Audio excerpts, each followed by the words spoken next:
At 4, focused on you.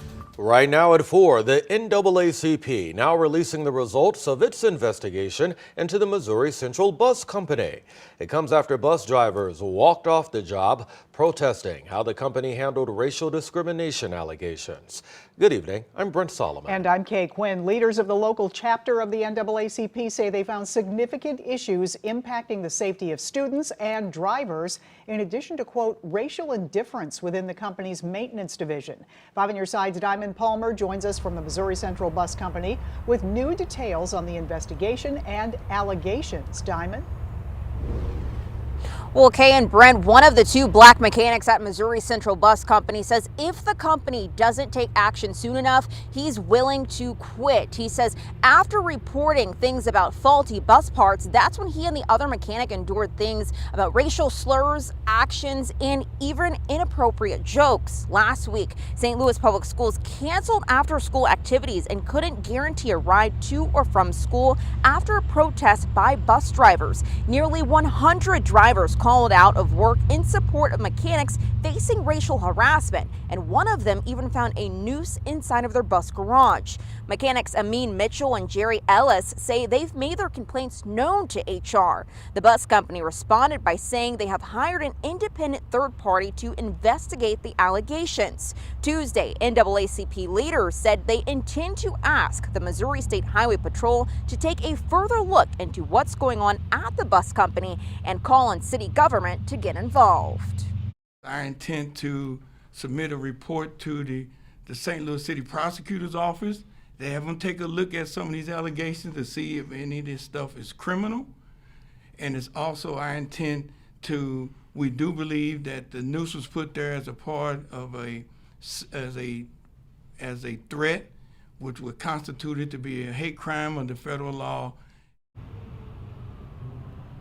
Now, St. Louis Public Schools says their bus coverage has returned to normal, but just minutes ago, we received a new statement from Missouri Central Bus Company from the Regional Operations Manager, Scott Allen. He has said, quote, Missouri Central is in compliance with the state of Missouri regarding bus inspections. Our qualified team of maintenance professionals inspect SLPS buses, and any problems we identify are addressed. We will continue to follow this story and bring you more at 6 p.m. Reporting live here in St. Louis, Diamond Palmer, 5 on Your Side. All right, Diamond, looking forward to that. Happening right now, the first day of testimony, soon wrapping up in the trial of a St. Louis man accused in the crash that severely injured teenager Janae Edmondson. Prosecutors say Daniel Riley sped through a downtown St. Louis intersection last February, pinning the Tennessee teen against another car. He's on trial, charged with assault, armed criminal action, and driving without a license. Riley was supposed to be on house arrest at the time. The crash led to the amputation of both of Edmondson's legs.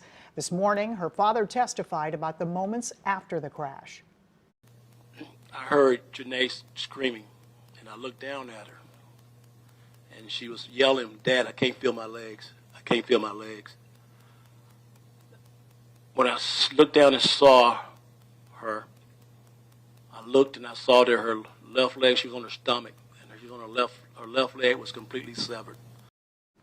Our Christine Byers is covering the trial today. Look for her reports tonight on 5 on Your Side at 5, 6, and 10. You can also find updates on KSBK.com and the 5 on Your Side app. A local advocate is heading to the State of the Union in Washington, D.C. this week. Don Chapman advocates for people exposed to radioactivity. She will be U.S. Senator Josh Hawley's invited guest. Our Justina Cornell caught up with her today. She joins us in studio with more. Justina. Brent, Don Chapman tells me it is an honor to be going and be a part of history. Just last week, she learned she'd be attending President Joe Biden's State of the Union address. Chapman is the co-founder of Just Moms STL, a group that supports victims of radioactive waste in the St. Louis region. She was already heading to Washington, D.C. to fight for the Radiation Exposure Compensation Act known as RECA. If passed, RECA would compensate radioactive waste victims. Chapman has been going to D.C. for almost a decade, advocating for help to clean up radioactive waste in the St. Louis region. She says all of that has built up to this moment. It's a very odd week because we can look back at things that happened years ago that kind of led up to this point. So everything's kind of coming together this week, and it's almost eerie. But it's also exciting because I do think that we have a chance to get this passed. The group Just Moms will head to D.C. tomorrow morning. They'll hit the ground running ahead of the vote this week. Now, Rika needs 61 votes to pass the U.S. Senate before going to the House. Taking flight. Card Spring Training, sponsored by Woods Basement Systems. The St. Louis Cardinals are breathing easier today, just a little. Ace pitcher Sonny Gray has what the team is calling a mild hamstring strain. He had to come out of yesterday's game down in Florida. He underwent an MRI, which revealed the minor strain, and so he will miss a few days before being reevaluated. This puts the revamped starting rotation into a bit of flux since Gray was expected to start on opening day. Now, who knows? And I just felt really crisp and really sharp and normal. Let's just say normal. Sure. And then you throw a pitch and that grabs on you and you're like, dadgummit. He's a guy that's very meticulous about every single thing leading into that start. And sometimes baseball just happens. Gray had injuries to the same hamstring back in 2022 that caused him to miss several starts. Well, it is Super Tuesday, and the biggest delegate grab in primary season is underway. Former President Trump is closing in on a rematch with President Biden, but Nikki Haley vows to stay in the race. NBC's Alice Barr spoke with voters in Arlington, Virginia. This Super Tuesday, voters from more than a dozen states across the country casting ballots and sounding off on a likely Biden-Trump rematch. From California, both I don't really agree with, but because of just policy-wise, I would vote for Biden. Donald Trump, he's a little bit rough around the edges. He was objectively great for this country. To Utah. It's either have democracy and a guy that's too old to run it, or democracy ends. Those are your choices. And Massachusetts. I voted for Joe. And why is that? Well, because he's a decent guy, and I think he's doing a great job. I know he's an older man, but that's our choice. Younger voters especially voicing frustrations over the candidates' ages. Is age a factor for you?